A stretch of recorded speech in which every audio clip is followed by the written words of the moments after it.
നിയമസഭാ തെരഞ്ഞെടുപ്പിലെ CPMന്റെ തോൽവി സംബന്ധിച്ച പഠനം പാർട്ടിയിൽ പൂർത്തിയായിരിക്കുകയാണ്. അതിൽ പറഞ്ഞിരുന്ന ഒരു കാരണം 30 മണ്ഡലങ്ങളിൽ UDF BJP ഡീൽ എന്നതായിരുന്നു.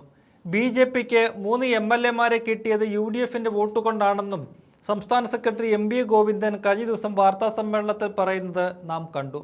എന്നാൽ സംസ്ഥാന കമ്മിറ്റി അംഗീകരിച്ച തെരഞ്ഞെടുപ്പ് അവലോകന റിപ്പോർട്ടിൽ യഥാർത്ഥ കാര്യം പറയുന്നുണ്ട്. തെരഞ്ഞെടുപ്പിൽ CPM വോട്ടുകൾ BJPക്ക് ലഭിച്ചെന്നാണ് പാർട്ടി സമ്മതിക്കുന്നത്. ശക്തി കേന്ദ്രങ്ങളിലടക്കം BJP മുന്നേറ്റമുണ്ടാക്കുന്നത് അതീവ ഗൗരവത്തോടെ കാണണമെന്ന മുന്നറിയിപ്പ് സംസ്ഥാന കമ്മിറ്റി നൽകിയിട്ടുണ്ട്.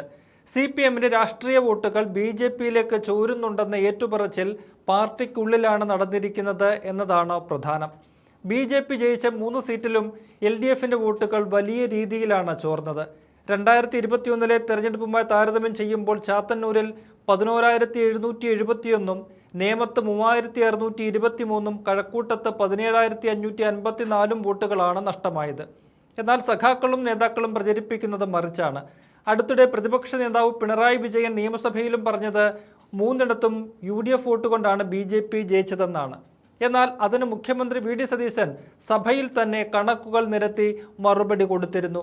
ഈ റിപ്പോർട്ട് കയ്യിൽ വെച്ചിട്ടാണ് പിണറായി സഭയിൽ വന്ന UDFനെതിരെ ആരോപണം ഉന്നയിച്ചത്. BJP 2ാം സ്ഥാനത്തെത്തിയ 6 മണ്ഡലങ്ങളിൽ പാർട്ടി ശക്തി കേന്ദ്രങ്ങൾ ഉൾപ്പെട്ടതിൻ്റെ ഉത്കണ്ഠയും റിപ്പോർട്ടിലുണ്ട്. കാസർഗോഡ്, മലമ്പുഴ, പാലക്കാട്, ആറ്റിങ്ങൽ എന്നീ മണ്ഡലങ്ങളിലെ BJP മുന്നേറ്റമാണ് പറയുന്നത്.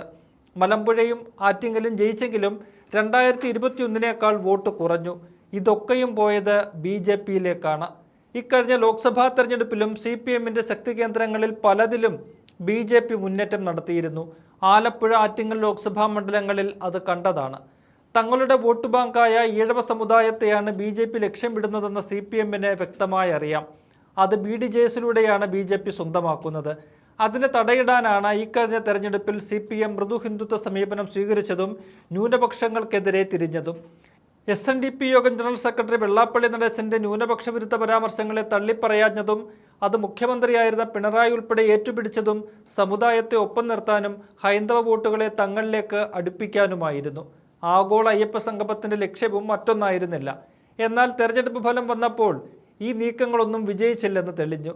തങ്ങളുടെ വോട്ടുകൾ BJPയിലേക്ക് കുത്തനെ ഒഴുകിയെന്ന ബോധ്യമുണ്ടായിട്ടും CPM നേതാക്കൾ ഒന്നടങ്കം പറഞ്ഞത് കോൺഗ്രസ് BJP ഡീലെന്നാണ്.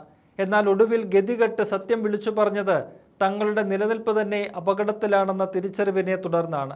ബംഗാളും ത്രിപുരയും ഒക്കെ ഉദാഹരണങ്ങളായി മുന്നിലുള്ളതും CPMനെ ആശങ്കപ്പെടുത്തുന്ന കാര്യങ്ങളാണ്.